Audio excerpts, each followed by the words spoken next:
یہ ایک پڑھے لکھے آدمی تھے. انہوں نے جب مدینہ سے نبی کریم نکلنے لگے،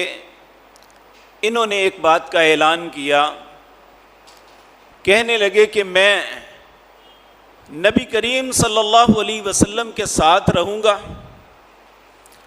اور جو کچھ آپ کریں گے میں ہر چیز قلم بند کروں گا، لکھوں گا، تاکہ آنے والے لوگوں کو بتا سکوں کہ نبی کریم صلی اللہ علیہ وسلم نے حج کیسے کیا تھا.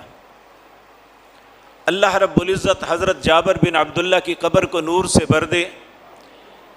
اب جو بھی شخص حج کے متعلق کچھ سیکھنا یا جاننا چاہتا ہے تو امام مسلم رحمۃ اللہ علیہ نے حضرت جابر بن عبداللہ کی وہ حدیث جو لمبی حدیث ہے